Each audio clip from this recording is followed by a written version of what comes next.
Ladies and gentlemen, boys and girls, children of all ages, welcome back to another exciting episode of the Colorado Comic Book Kid, coming to you almost live from the Centennial State. You can call me Colorado, you can call me the Kid, just don't call me stubborn. I saw a couple new things this weekend while I was out doing the haul, looking for my weekend arrivals, and want to share what I learned, or at least what I saw, and get some comments and opinions back from you folks to see what you think. I wasn't hunting for anything particular this weekend. I was just looking for books that caught my eye, and I ended up walking away with a whole bunch of second prints. I was surprised. I found a few first prints in there, and I found a few gems from the early 1980s that I'm going to share also. So just a few teasers of what we have in store. First things first, I'm going to start with a nice looking cover, a first issue, second printing of The Weatherman. It's the same art as on the first printing. The colors have been changed, and these colors just popped off the shelf when I saw it. Could not pass up my opportunity to bring this puppy home with me. It was the last one there, so I feel a little special.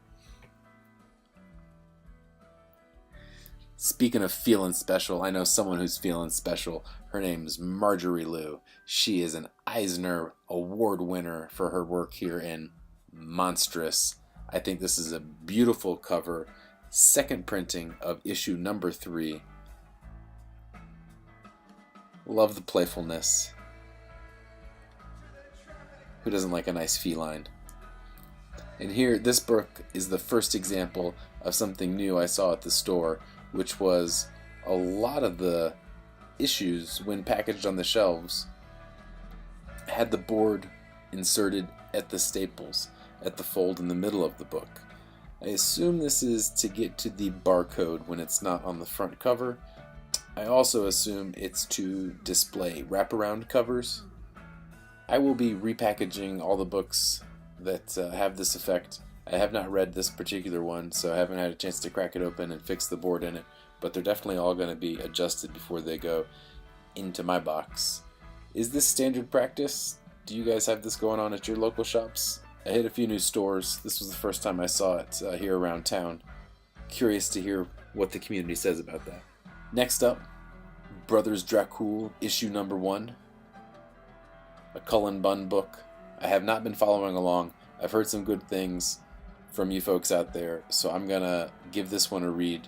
Again, another example of that board being inserted down the middle. I'll be adjusting that as I read it. This particular book knocked me out of my boots when I saw it. I could not believe I found issue 6 of 6, Hanna-Barbera, The Jetsons. I'll be honest, I missed this entire run. I didn't even know it was out there. Now that I see 6 of 6, I will be going and looking for 1 through 5, in addition to picking it up in trade. I think this cover is out of this world. You got Astro down there barking at the bushes, as all good dogs do. Elroy and Judy looking off in the distance, playing with their holograms. I assume that's their house floating in the sky above them. Beautiful cover A by Amanda Connor. Really love the work here. She might be giving credit to In the Style of Mounts. That's not something I'm familiar with. I may have to go do some research on that and get back to you folks. If you know anything about that, let me know.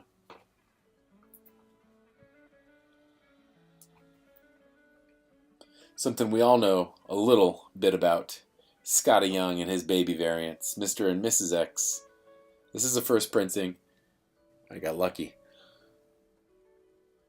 Someone who didn't get so lucky. Our friend here on the cover of a second printing, Immortal Hulk, issue number 1. This, I'm actually glad they put the board down the middle of the book because it has a beautiful wraparound that I was able to take a peek at without having to unbag the comic. You can see Hulk's massive arms and legs there on the back cover, and his massive rage coming out there on the front cover.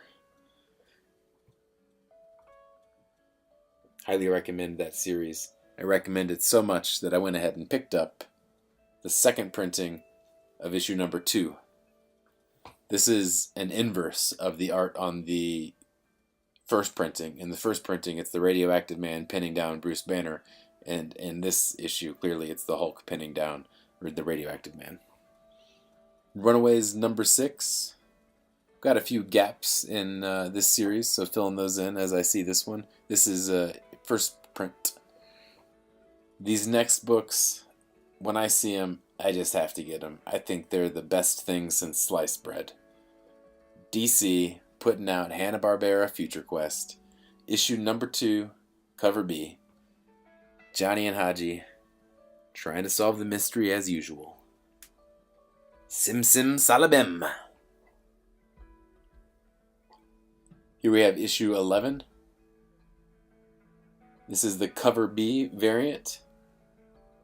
This is the epitome of Space Ghost, in my opinion.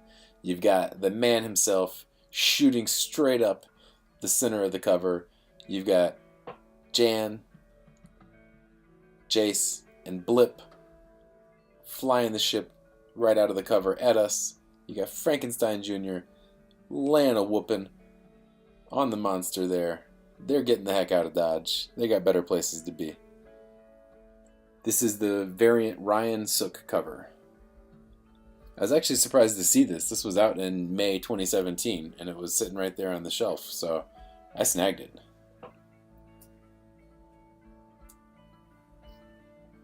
Didn't even have to flip through boxes to find these beauts. And here you go, issue 12, Hanna-Barbera Future Quest, cover B, beautifully done by Tony Harris. Again, this was May 2017. Sitting right there on the shelf, just waiting for me. You've got Space Ghost, you've got Tara, you got Zoc, you got Igu. If you guys didn't watch this cartoon, I highly recommend it. It was on back in '67, and it's totally worth digging up. After they did Future Quest, they put out Future Quest Presents, and this is Future Quest Presents issue 3, Space Ghost. You got Space Ghost there on the cover.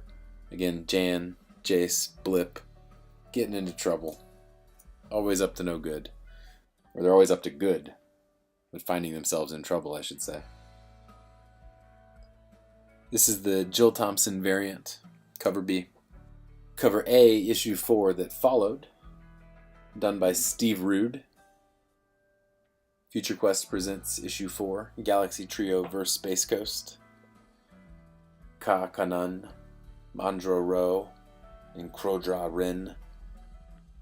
Yeah, another great. There are so many great Galaxy Trios out there. Speaking of great Galaxy Trios, here is a beautiful cover that highlights them so well. This is the beautiful Bill Sienkiewicz cover. Oh my lord. Does it get any better than that? I don't understand how it was still there. A little bit of time between issues 3 and issues 4. I think 3 came out in October 17, and then 4 dropped in January 18. It's a little bit of gap between those two books, but worth the wait if these are the covers they're going to put out. Can't be beat. So there you have it. Some of my weekend arrivals from Out on the Hunt. Let me know what you think about having those boards down the center. Does it bother you to readjust them? I'm not too sure if I like it or don't like it. But as far as the wraparounds, I do appreciate that, being able to take a peek at the whole thing. But we'll be putting them in the back. As always, thanks for tuning in. I have an attitude of gratitude for the subscribes and likes. Leave your comments below. Remember, the best hunting is happy hunting. Until next time, Colorado Comic Book Kid signing off.